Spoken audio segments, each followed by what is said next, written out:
परेशानी लगेगी, अच्छा नहीं लगेगा, लेकिन इसके साथ जुड़े रहो। एक समय आएगा कि आनंद जरूर, उसके बगैर जीवन है नहीं। तो जैसे ही नींद भी आ जाएगी, वो भी नहीं लेनी इस समय की, हर समय की। जब सोना, लेकिन ये नहीं जब भी आए जब भी लेट जाओ। तो अब इसमें टिके रहना, श्वास के साथ जुड़े रहना। बस जो भी आएगा इससे टकराएगा।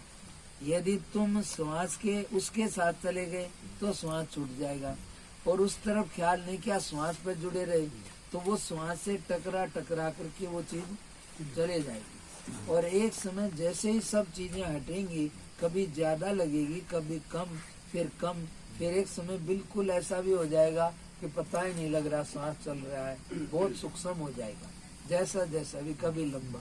तो वो सब चीजें आ करके हट जाएंगी, और एक समय जैसे ही वो हट जाएंगी, अपने आप में वहीं के वहीं कैसे भी बैठे हो चाहे खड़े हो, इतना शांत लगेगा, अब दुनिया में कहीं नहीं लगेगा। आ जाएगा एक दिन, ये पक्की बात है। हाँ, आएगा, ये नहीं है कि नहीं आएगा, क्योंकि ऐसा असंभव होता तो कोई बुक करता ही नहीं या बताता ही। आज कई बार चिंता होती किसी चीज की, ये कहते हैं जो ईश्वर में करना है तो उसे रिलैक्स मिलता है, हाँ, और मिल जाता है। बस ये व्यवस्था भगवान की है। हाँ। अब मैं कल भी सोच रहा था, हम कौन है करने वाले, हाँ, ये कोई कर तो और ही रहा हाँ, है। अगर कोई तकलीफ हम अपने आप डाल भी ले हैं, तो ये हमारी मूर्खता है। हाँ, अरे सही। जो लिखा है, जो निश्चित है, निश्चित है। फिर अपना काम क्या है, ये मैंने बताया, श्वास के साथ जुड़ना। तो ये श्वास के साथ जुड़ा रहे तो कोई भी चीज आएगी, यदि उसमें चले गए तो श्वास छूट जाएगा, और श्वास में जुड़े रहे तो वो हट जाएगी। लोग तो ज्यादातर क्या कहते हैं, अगली ये छोड़ेंगे, छूटेगा जब कुछ करेंगे, ये कभी छूटने वाला नहीं है। मैंने देखा है, अब ये सोचेगा ये सब हटेंगे जब कुछ होएगा, मैं कहा ये कोई हटने वाला नहीं है। इसका मतलब आके हटाने के और हटने के चक्कर में नहीं पड़ना, केवल इतना ही है आके इधर लगना शुरू कर दिया, तो जितना तुम इधर लग गए वो अपने आप उतना हट जाएगा। अब गांव नहीं हटना, तुम चलोगे तो गांव अपने आप दूर हो जाएगा, वो वहीं है, वहीं रहेगा। खाली आपको, अब मैं देखता हूँ आते तो ये क्या, मगा तू अपना काम कर लेना, वो कौन क्या कर रहा है उससे क्या मतलब, तेरा काम इधर है। तो इसलिए सोचेंगे हटे, मगा ये ना हटे, तेरे को जो काम है वो कर ले, बस इसी में लग जा, तो वहीं के वहीं दुनिया हट जाएगी, यहीं रहते। अब सबके बीच में ही तो रहना है, जाए क्या। अरे जंगल में भी कब तक, वहाँ भी कितनी भीड़ होती थी जंगल में, तो तुम चित्रकूट बताने गए कि नहीं, वहाँ भी शाम तक, और रात को डाकू भी आ जाते, वे भी सत्संग करने वे भी बेचारे मेरे दर्शन करने आते थे। मगर इनका भी बढ़िया, नहीं तो वे किसी का कोई मतलब नहीं था। तो वो सब अपने आप अंदर से, जब तुम्हारे अंदर में स्थिति आएगी ना, तो बाहर से सब चीजें आती हैं, और नहीं तो कोई बुला ले, कोई आने वाला नहीं है, अंदर से चलता है सब।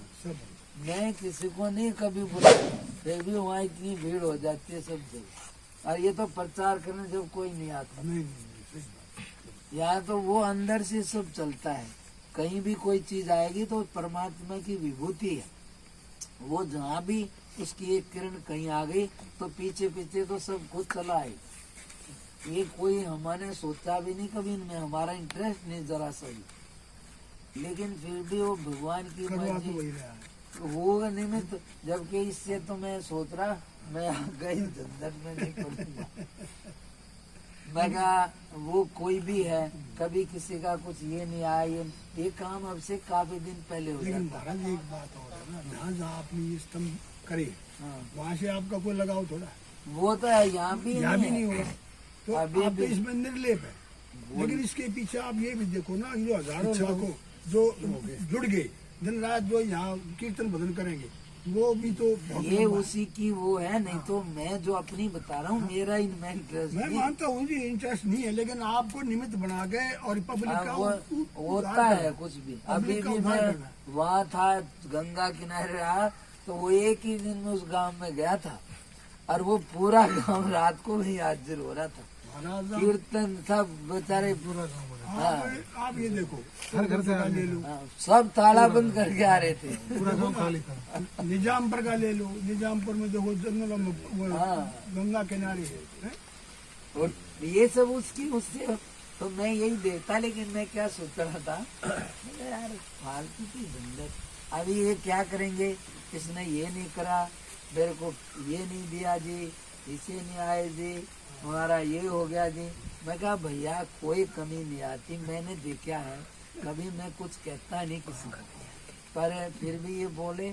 मैं कहा भैया तुम गांव वाले जो कर सकते उतना कर लो, सामान तो लाके दे।